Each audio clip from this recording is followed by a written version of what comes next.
हमारी आम आदमी पार्टी एक छोटी सी पार्टी है, 2 राज्यों के अंदर है, अभी 10 साल पुरानी पार्टी है। हमारी पार्टी को कुचलने में, खत्म करने में प्रधानमंत्री जी ने कोई कसर नहीं छोड़ी। एक साथ हमारी पार्टी के 4 टॉप के नेता जेल भेज दिए एक साथ। अरविंद केजरीवाल, मनीष सिसोदिया, संजय सिंह, सत्येंद्र जैन। बड़ी बड़ी पार्टियों के अगर 4 टॉप के नेता जेल चले जाएं, पार्टी खत्म हो जाती है। आम आदमी पार्टी के 4 टॉप के नेता इन्होंने जेल भेज दिया। उन्होंने सोचा कि पार्टी खत्म हो जाएगी, लेकिन ये पार्टी नहीं है, ये एक सोच है। जितना ये खत्म करना चाहते हैं उतना ये बढ़ती जाती है, उतना ये बढ़ती जाती है। ये क्रश करना चाहते हैं प्रधानमंत्री जी आम आदमी पार्टी को। जो लोग मोदी जी से मिलने जाते हैं, वो कई लोग हमें भी जानते हैं, वो बाहर आके हमें बताते हैं कि आपके बारे में सबसे पहले मोदी जी से जो भी मिलने जाता है, सबसे पहले वो केजरीवाल की और आम आदमी पार्टी की 10 से 15 मिनट बात करते हैं। उनको कहते हैं कि आने वाले समय के अंदर आम आदमी पार्टी ही देश को भविष्य देने वाली है। वो खुद भी मानते हैं। इसीलिए वो चाहते हैं कि आज ही आम आदमी पार्टी को बढ़ने से रोका जाए, इनको कुचल दिया जाए। ये तानाशाही है। अगर उनको लगता है कि आम आदमी पार्टी आने वाले समय में बीजेपी को चैलेंज देने वाली है, आप अच्छे काम करो, आप देश को भविष्य दो। आज आपकी सरकार है केंद्र के अंदर, आप देश के लिए काम करोगे, आम आदमी पार्टी को कोई पूछेगा ही नहीं। लेकिन आप कुछ काम नहीं करो और आम आदमी पार्टी को कुचल दो, ये जनतंत्र नहीं है, ये इस देश की जनता पसंद नहीं करती। इन्होंने आम आदमी पार्टी को कुचलने में कोई कसर नहीं छोड़ी। छोटे से लोग हैं हम लोग, छोटी सी पार्टी है। 75 साल के अंदर इस कदर किसी पार्टी को और उसके नेताओं को प्रताड़ित नहीं किया गया जिस तरह से प्रधानमंत्री मोदी जी ने आम आदमी पार्टी को प्रताड़ित करने की कोशिश की है। मेरे को इन्होंने जेल भेज दिया। प्रधानमंत्री जी कह रहे हैं मैं भ्रष्टाचार से लड़ रहा हूं। देश के सबसे बड़े चोर, उचक्के और डकैतों को उन्होंने अपनी पार्टी में शामिल कर लिया। जिन लोगों को 10 दिन पहले मोदी जी कहते थे 70,000 करोड़ का इसने घोटाला कर दिया, थोड़े दिन के बाद उसी आदमी को अपनी पार्टी में शामिल करके किसी को डिप्टी सीएम बना देते हैं, किसी को मंत्री बना देते हैं और उनके सारे ईडी और सीबीआई के मामले खत्म कर देते हैं और कहते हैं मैं भ्रष्टाचार से लड़ रहा हूं। मैं मोदी जी को कहना चाहता हूं, भ्रष्टाचार से अगर लड़ाई लड़नी है तो केजरीवाल से सीखो। प्रधानमंत्री जी, भ्रष्टाचार के खिलाफ लड़ाई केजरीवाल ने लड़ी है। 2015 में जब दिल्ली में हमारी सरकार बनी थी, हमारे एक मंत्री का एक ऑडियो मेरे पास किसी ने व्हाट्सएप कर दिया। उस ऑडियो में मेरा मंत्री किसी दुकान वाले से 5 लाख रुपए मांग रहा था। किसी मीडिया वाले को नहीं पता था, विपक्ष को नहीं पता था। आप लोगों को याद होगा, मैंने अपने खुद मंत्री को सीबीआई के हवाले कर दिया, जेल भेज दिया था अपने मंत्री को। ये होती है भ्रष्टाचार के खिलाफ लड़ाई। पंजाब के अंदर मेरा एक मंत्री भ्रष्टाचार में, मेरे को पता चला कि वो पैसे मांग रहा है। वहां पे मान साहब ने उसको, किसी को भी, विपक्ष को नहीं पता था, मीडिया को नहीं पता था, हमने अपने मंत्री को उठा के जेल में भेज दिया। तुम देश के सारे चोर उचक्के डकैतों को अपनी पार्टी में शामिल कर लो और केजरीवाल को जेल भेज दो और कहो मैं भ्रष्टाचार के खिलाफ लड़ रहा हूं। तो आप भ्रष्टाचार के खिलाफ नहीं लड़ रहे प्रधानमंत्री जी। आप देशवासियों को बेवकूफ मत समझो। देश बच्चे बच्चे की जुबान के ऊपर हो रहा है कि सारे चोर चक्कों को अपनी पार्टी में शामिल करके और ईडी और सीबीआई के सारे केस उनके रफा दफा कर। केजरीवाल को क्यों गिरफ्तार किया? केजरीवाल को गिरफ्तार करके उन्होंने एक मैसेज दिया है सारे देश को कि अगर मैं केजरीवाल को गिरफ्तार कर सकता हूं तो किसी को भी गिरफ्तार कर सकता हूं, कोई केस नहीं होगा, कोई मामला नहीं होगा, तब भी मैं तुमको गिरफ्तार कर सकता हूं।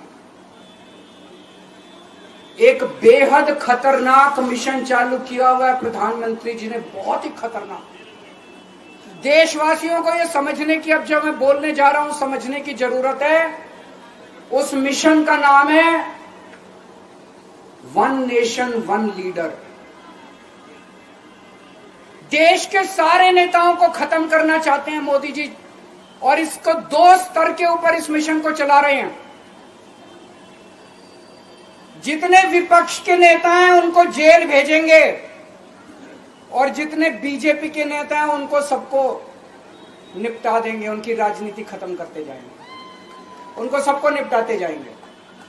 विपक्ष के अंदर आज इन्होंने मनीष सिसोदिया को जेल भेज दिया, संजय सिंह को जेल भेज दिया, सत्येंद्र जैन को जेल भेज दिया, केजरीवाल को जेल भेज दिया, हेमंत सोरेन को जेल भेज दिया, ममता दीदी के कई मंत्रियों को जेल भेज दिया, स्टालिन के कई मंत्रियों को जेल भेज दिया, केरला के सीएम के पीछे पड़े हैं। अगर ये चुनाव जीत गए, मेरे से लिखवा लो एफिडेविट के ऊपर, थोड़े दिन के बाद ममता दीदी जेल में होंगी, तेजस्वी यादव जेल में होगा, स्टालिन साहब जेल के अंदर होंगे, पिनरई विजयन जेल के अंदर होंगे, उद्धव ठाकरे जेल के अंदर होंगे, जितने विपक्ष के नेता ये सारे जेल के अंदर होंगे। अगर ये चुनाव जीत गए, इन्होंने बीजेपी का एक नेता नहीं छोड़ा, आडवाणी जी की राजनीति खत्म कर दी इन्होंने, मुरली मनोहर जोशी की राजनीति खत्म कर दी, सुमित्रा महाजन की, शिवराज सिंह चौहान जिसने मध्य प्रदेश का चुनाव जीत के दिया इन लोगों ने, शिवराज सिंह चौहान ने उसको मुख्यमंत्री नहीं बनाया, उसकी राजनीति खत्म कर दी। वसुंधरा राजे की राजनीति खत्म कर दी इन्होंने, खट्टर साहब की राजनीति खत्म कर दी, डॉक्टर रमन सिंह की राजनीति खत्म कर दी। अब अगला किसका नंबर है? योगी आदित्यनाथ। अगर ये चुनाव जीत गए, मेरे से लिखवा लो, 2 महीने के अंदर उत्तर प्रदेश का मुख्यमंत्री बदल देंगे। योगी आदित्यनाथ की राजनीति खत्म करेंगे, उनको भी निपटा देंगे। यही तानाशाही है दोस्तों। वन नेशन वन लीडर ये चाहते हैं, एक ही तानाशाह इस देश के अंदर बचेगा, एक ही तानाशाह इस देश के अंदर बचेगा। हमारा देश बहुत महान है, 4000 5000 साल पुराना हमारा देश है। इसके पहले पिछले 4000 साल में कई मौके आए जब इस देश के ऊपर तानाशाहों ने कब्जा करने की कोशिश की, लेकिन हमारे देश के लोगों ने उन तानाशाहों का तख्ता उखाड़ के फेंक दिया। जब जब हमारे देश में ऐसा मौका आया कि तानाशाह ने हमारे देश के ऊपर कब्जा करने की कोशिश की, इस देश की जनता ने उसका तख्ता उखाड़ के फेंक दिया। आज एक तानाशाह इस देश से जनतंत्र खत्म करना चाहता है, आज एक तानाशाह इस देश से लोकशाही खत्म करना चाहता है। मैं पूरे तन मन धन से लड़ रहा हूं, संघर्ष कर रहा हूं उस तानाशाह के खिलाफ। 140 करोड़ लोगों का साथ चाहता हूं मैं। मेरे अकेले के करने से नहीं होगा। 140 आज मैं आप लोगों से भीख मांगने के लिए आया हूं, 140 करोड़ लोगों से, 140 करोड़ लोगों से भीख मांगने के लिए आया हूं। मेरे देश को बचा लो, मेरे भारतवर्ष को बचा लो, मेरा भारत बहुत महान है। इस तानाशाही से बचा लो मेरे दोस्त, मेरे देश को।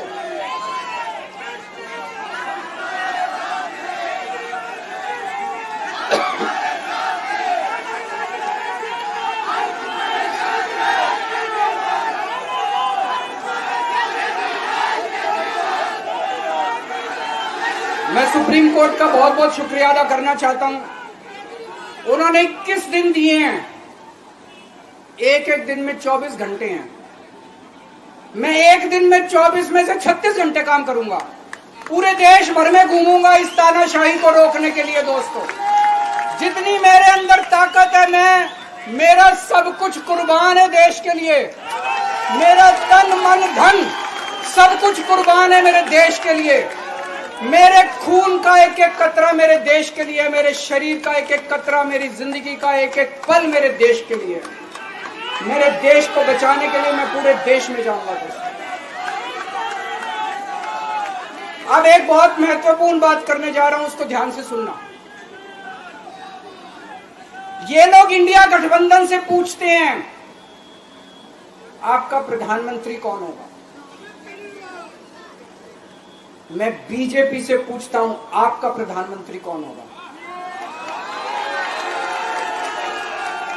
आप लोग सोच रहे होंगे केजरीवाल क्या बात कर रहा है, मोदी जी होंगे। नहीं, मोदी जी अगले साल 17 सितंबर को 75 साल के हो रहे हैं। बीजेपी के अंदर मोदी जी ने 2014 में मोदी जी ने खुद ने रूल बनाया था कि बीजेपी के अंदर जो भी 75 साल का होगा उसको रिटायर कर दिया जाएगा।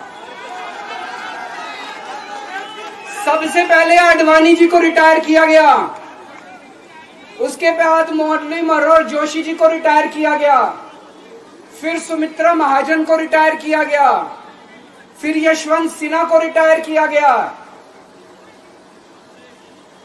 अब मोदी जी अगले साल 17 सितंबर को रिटायर होने वाले हैं। तो मैं बीजेपी से पूछना चाहता हूं आपका प्रधानमंत्री का दावेदार कौन है।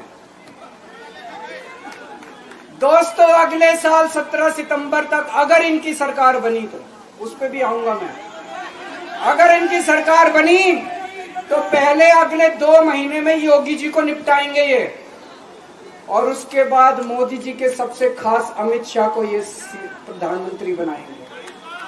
तो मैं लोगों को, देश के लोगों को आगाह करना चाहता हूं, मोदी जी अपने लिए वोट नहीं मांग रहे, मोदी जी अमित शाह को प्रधानमंत्री बनाने के लिए वोट मांग रहे हैं। मैं पूछना चाहता हूं मोदी जी से और अमित शाह जी से, ये मोदी की गारंटी पूरी कौन करेगा? क्या अमित शाह मोदी की गारंटी पूरी करेंगे? जब आप अगर जो वैसे तो मेरे को लगता है मैं भी आऊंगा उसके ऊपर, मुझे नहीं लगता इनकी सरकार बन रही है, लेकिन जो बीजेपी को वोट देने जाएं वो ये सोच के जाना कि आप मोदी जी के नाम पे वोट नहीं दे रहे, आप अमित शाह के नाम पे वोट दे रहे।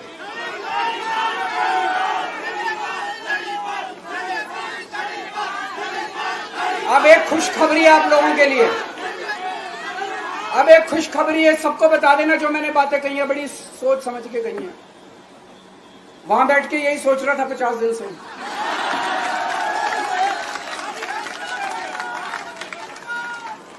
दोस्तों पूरे देश के मेरे को बाहर निकले हुए 20 घंटे हो गए।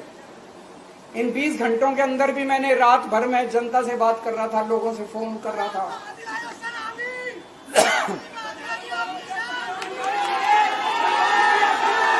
क्या बोल रहे?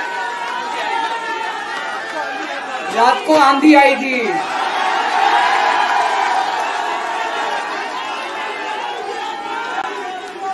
पिछले 20 घंटे में मैंने जो बातचीत करी है, कई बड़े बड़े एक्सपर्ट से बात की, चुनाव विश्लेषकों से बात की, सेफोलॉजिस्ट से बात की, जनता से बात की, फोन पे लोगों से। मेरा अपना आकलन है कि 4 जून के बाद इनकी सरकार नहीं बन रही, मोदी सरकार नहीं बन रही। दोस्तों अगर मैं गलत हूं तो मेरे को बताना, हरियाणा में इनकी सीट कम हो रही है, राजस्थान में कम हो रही है, कर्नाटक में कम हो रही है, दिल्ली में कम हो रही है, बिहार में कम हो रही है, महाराष्ट्र में कम हो रही है, कर्नाटक में कम हो रही है, बंगाल में कम हो रही है, झारखंड में कम हो रही है। बढ़ कहां रही है? यूपी में कम हो रही है, बढ़ कहां रही है? बड़े एक भी जगह इनकी सीटें नहीं बढ़ रही हैं। मेरा अपना मानना है, और सट्टा बाजार में भी जो चल रहा है, इनकी 220 से 230 के बीच में सीट आ रही है, उससे ज्यादा सीट नहीं आ रही। मोदी सरकार नहीं बन रही है, केंद्र में इंडिया गठबंधन की सरकार बन रही है। आम आदमी पार्टी उस सरकार का हिस्सा होगी, दिल्ली को पूर्ण राज्य दिलाएंगे, दिल्ली का एलजी लोगों का एलजी होगा, दिल्ली का एलजी दिल्ली वालों का एलजी होगा। गुजरात से आया हुआ है अभी, दिल्ली के लोगों का एलजी होगा, दिल्ली के लोगों का विकास होगा। एक और पॉइंट है, जब मैं जेल के अंदर था तो कुछ लोगों ने यह मुद्दा उठाया, केजरीवाल सीएम पद से इस्तीफा क्यों नहीं देता। दोस्तों, केजरीवाल को कभी किसी पद का लालच नहीं हुआ। मैं आप मंत्री, मुख्यमंत्री, प्रधानमंत्री ये सब बनने नहीं आया। इनकम टैक्स में कमिश्नर की नौकरी करता था। कमिश्नर की नौकरी छोड़ के दिल्ली की झुग्गियों के अंदर 1 नहीं, 2 नहीं, 3 नहीं, 10 साल तक मैंने दिल्ली की झुग्गियों के अंदर काम किया है, सुंदर नगरी और नंदनगर की झुग्गियों के अंदर। इनकम टैक्स कमिश्नर की नौकरी छोड़ के जब मेरे को दिल्ली की जनता ने पहली बार सीएम बनाया, असूलों के ऊपर 49 दिन के अंदर सीएम पद से इस्तीफा दे दिया था। एक चपरासी की नौकरी कोई नहीं छोड़ता। सीएम बनने के लिए लोग अपना दायां हाथ कटाने के लिए तैयार होते हैं।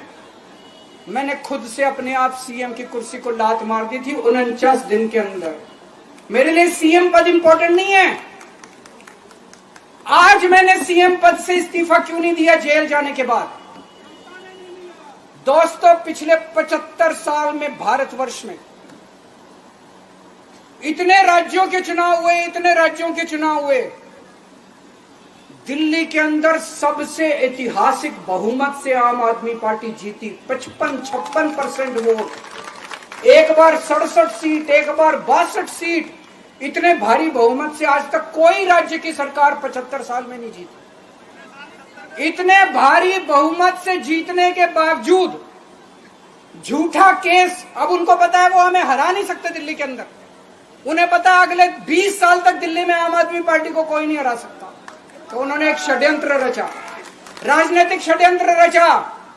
केजरीवाल को झूठे केस में जेल भेज दो, केजरीवाल को इस्तीफा देना पड़ेगा, केजरीवाल की सरकार गिर जाएगी।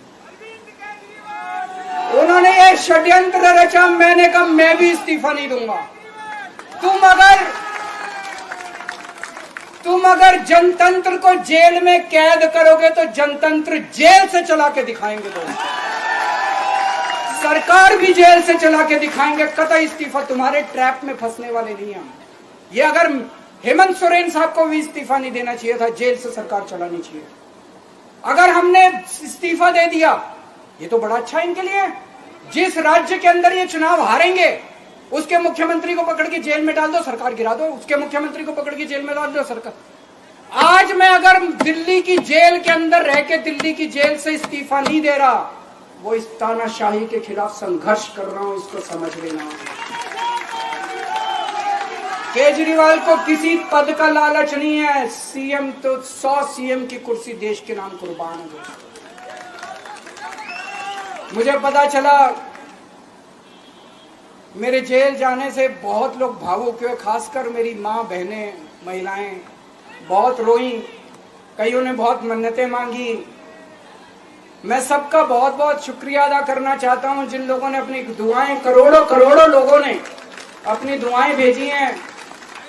पूरी दुनिया भर से करोड़ों लोगों ने दुआएं भेजी। उन्हीं के आशीर्वाद का कमाल है कि आज मैं आप लोगों के बीच में हूं। आप लोग सब लोग सुखी रहें, देश खूब